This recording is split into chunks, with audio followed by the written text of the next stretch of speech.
Welcome to Nevada Week. I'm Amber Renee Dixon. Punishments for selling and possessing fentanyl in Nevada got more severe this past legislative session thanks to a bill from Nevada Attorney General Aaron Ford. He joins us to discuss that and more ahead. But first, the first day of school in the Clark County School District is August 7th. From staffing to safety, there's a lot to go over, and joining us now for that is CCSD Superintendent Dr. Jesus Jara. Dr. Jara, welcome to Nevada Week. Thank you for having me, Amber. Thank you. It's exciting days. Exciting days ahead. Yes. As of this taping, Thursday, July 27th, the school district is in somewhat contentious contract negotiations with the Clark County Education Association, the largest teachers union in the district.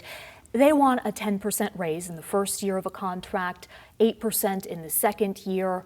The district and yourself have countered, even with the historic amount of education funding that the governor just approved, those raises would put the district in the red in a budget deficit. But the union says we're not buying it. So what more is there to this story? Well, I think there's a lot. I think it's more the philosophy and where we need to be as a district. So one of the things that we're brought to the table is really looking at a holistic approach on how teachers are paid.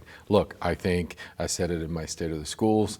My board has been committed. The community has. Our teachers need to be well paid. 100%, we're all in agreement. I think it's more in the philosophy on how we get there. I'm looking at it as an entire approach of retention, of also recruitment. You know, that's why we negotiated an increase in the first year's salary to increase to a $50,000. Get it over for the first year teachers, right? So that's one, and we came to an agreement this past year. So we have historic amount of money that has been invested by the governor. The governor came out really strong, really proud of that when we saw that. But now we have a salary schedule that it's really, from what we're hearing from educators as they're leaving, and I hear it all the time. I mean, people come to the bargaining table that the teachers are not being compensated for staying here. I mean, so what we're proposing is really teachers need to be paid for their years of service into this community and for their education experience, for their master's, their doctorate. So I think it's more the philosophy. Hopefully we get there, because you're right, we have bargaining today and tomorrow. August 7th is the first day of school. I mean, I just welcomed first year teachers into the Clark County this morning, and I have this afternoon. So we're excited because the kids are going to come and we'll be ready. So hopefully we get to the table with some honest conversations about where we need to be and look at the philosophy. But what I'm excited about, I just announced yesterday a tentative agreement with our administrators union. We're very close, I can't give you the details, but we're very close with our support staff, our Teamsters, and our police. So I think, I'm optimistic, and hopefully we get there. Our teachers deserve a pay raise. Our teachers deserve a salary that pays them for their years of service and pays them for their degrees. As we speak, school starts in less than 2 weeks, and there are currently more than 1,000 teacher vacancies in the district. What are you doing to fill those positions? So our principals have long-term subs that have already hired that they've brought in. Some of them are in the ARL program. They're returning retirees today. You know, as I'm walking into the first year. IRL stands for? ARL is alternative route to a license. So they didn't get a degree in education. They probably I did. I mean, I got a degree in sports medicine, but I was a science teacher. So I had years to complete my licensure, right? When I was this was back 27 years ago in a different state. So that's one. We're bringing returning retirees. So we're monitoring that. So we actually have 856 classrooms right now to date. 94%, it's an increase from 92%. I still have vacancies. So what our principals will do, as we continue to hire, we have 579 in the pipeline to process. So one of the things that we will do as we continue to monitor, principals will collapse classrooms, larger class sizes, which is not ideal. And then we'll, do prep buyouts and different things. Those are some of the individual things that we have. So as a district, I'm concerned, but it's something that we have to work through and to be able to address. The legislature this past year put into legislation, kind of a pipeline for growth into our high schools to become teachers. We've invested with Nevada State College, Nevada State University. Right. We've invested in using our ESSER dollars to pay for the students that are in the teaching program there, pay their tuition so they can come and teach. We also invested for our support staff that want to go in and get their college education so they can become teachers. So my board There's a has long-term invested. Yeah, plan. there is a long term, and we have the short term, right? The immediate concern that we have, and one of the things that I think the public needs to understand, and I think this is what the long term needs to be, that investment. Address the short term, but the last time this school district opened fully staffed was in 1994. So I think what we're doing now is going to really address and close that gap. I want to talk about school safety now. What kind of improvements can students and teachers expect? The Las Vegas Review-Journal did report that there will not be metal detectors this year. Yeah, no, they're not. There will not be. I mean, we're still studying, right? It's not something that we're just going to really implement without the research behind it.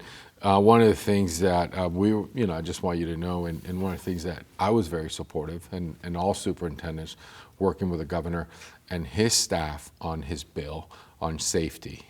So we really worked hand in hand with his office to really address the safety in our schools. How so? Well, I think it's, when you really look at the bill, that it's really to address the behavior, the violent acts that are happening in our schools. We're talking right? about reforming the restorative justice. Reforming the restorative justice, exactly.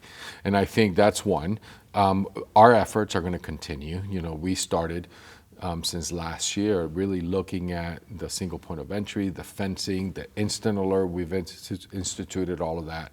We're going to continue. Every teacher has instant alert? Every employee. It's not just the teachers, every custodian, every office manager in every building, you have an instant alert system in place.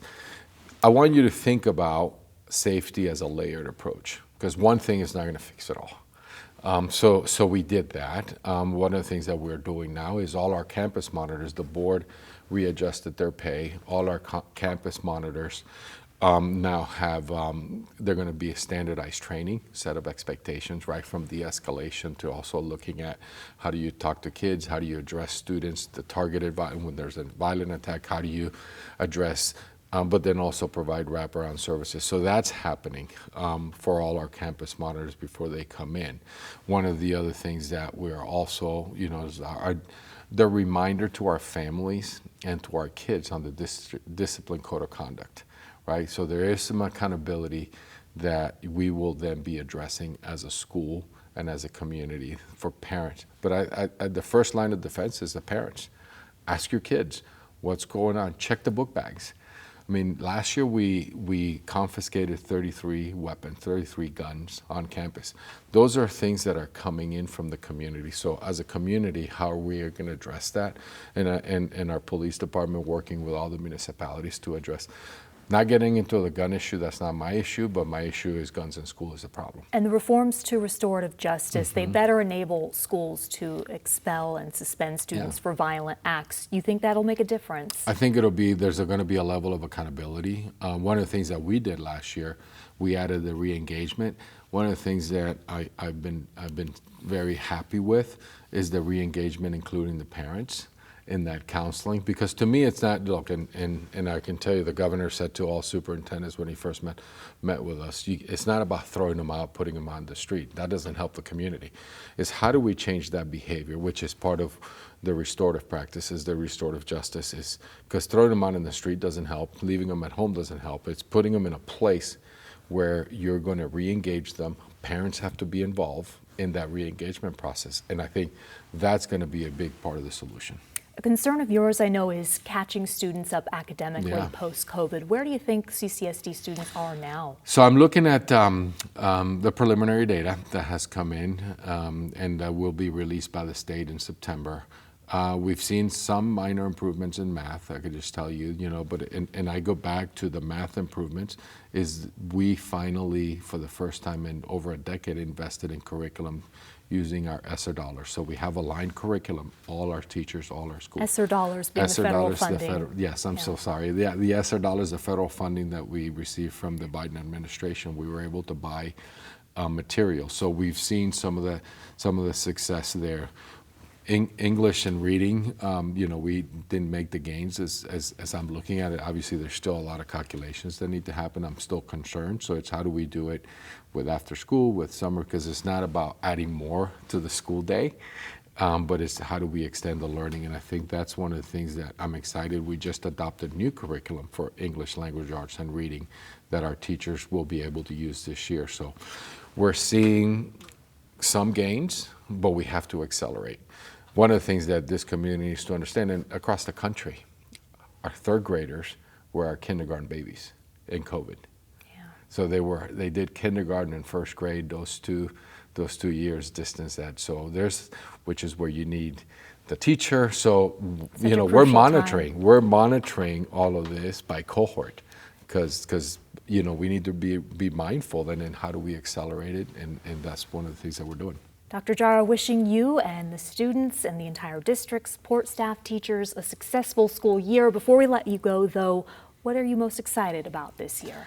Welcoming, thank you, by the way, but just being back in school, seeing our kids learning. Our educators work so hard.